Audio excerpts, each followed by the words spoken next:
सभी 80 शब्द प्रति मिनट की गति के लिए तैयार हो जाइए। रेडी। महोदय, तो जो योजनाएं हम कार्यान्वित करें उसके लिए गारंटी होनी चाहिए, वचनबद्धता होनी चाहिए, उनसे एक तरह का ब्रांड भरवाना चाहिए कि वह ढंग से कार्यान्वित होगा।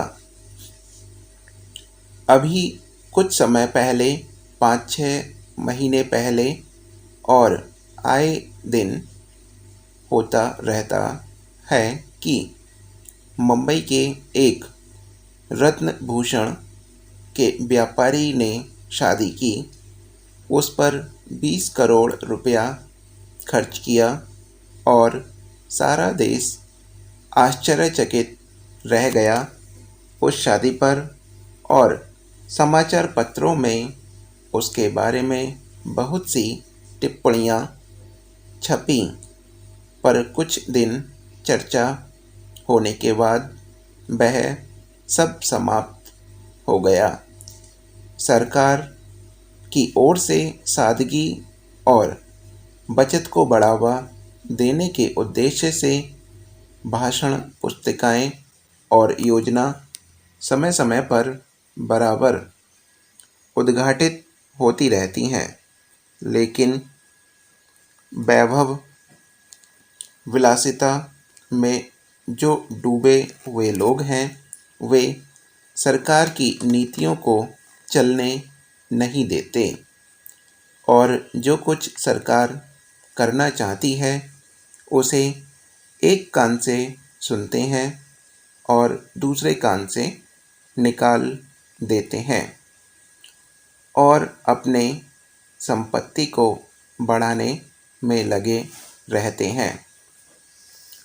उपाध्यक्ष महोदय जी, सभी के लिए एक आंदोलन चलाना चाहिए जो कि झोपड़पट्टी में रहने वाले लोग हैं, जो झुग्गी झोंपड़ियों में रहने वाले हैं, उनको जब तक हम बसा नहीं लेते तब तक संपत्ति जुटाने वाले और नई नई जमीन हड़पने वालों का जो संप्रदाय इस देश में पैदा हो गया है, उन सारी जमीनों को ऐसा कानून बनाना चाहिए कि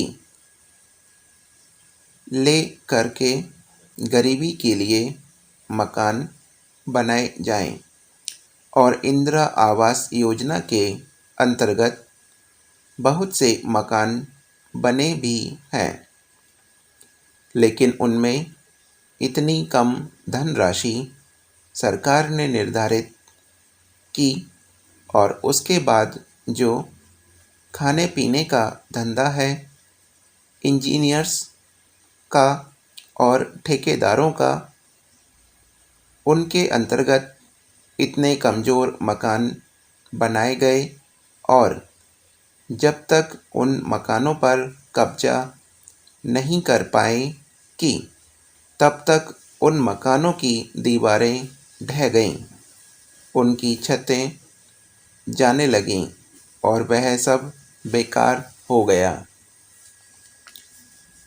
अमीरों की रेखा निश्चित करने का सीधा सा अर्थ है कि अंधाधुंध खपत और उपभोक्तावाद पर नियंत्रण लगाया जाए। इसके लिए कोई कानून सरकार को लाना चाहिए और उस कानून पर बड़ी कड़ाई के साथ अमल करना चाहिए।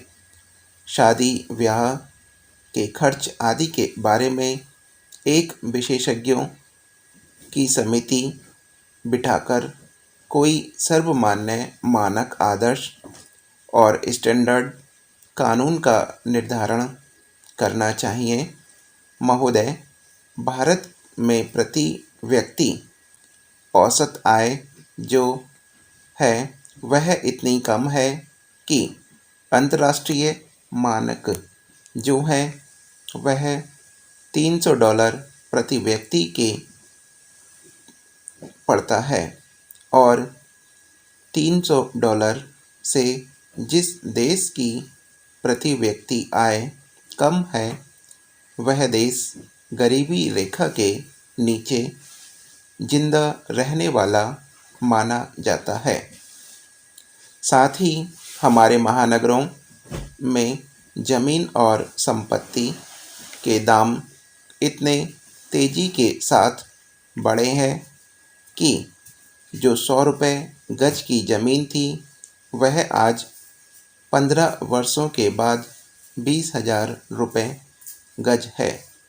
जितनी वॉशिंगटन, पेरिस, न्यूयॉर्क की ज़मीन मूल्यवान है उससे बहुत ज़्यादा हमारे भारत में महानगरों की ज़मीन मूल्यवान होती जा रही है। अध्यक्ष महोदय, इस सीमा में रहते हुए हम उनसे हमेशा मिलते हैं, बातचीत करते हैं और यथासंभव अधिक से अधिक सद्भावपूर्ण वातावरण बनाने की कोशिश करते हैं।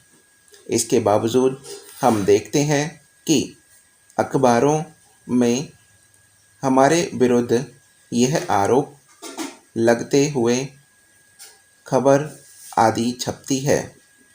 हम निरंकुश हैं, तानाशाह हैं आदि। ये आरोप सच्चाई से इतनी दूर है कि उनसे हमें कोई परेशानी नहीं होती।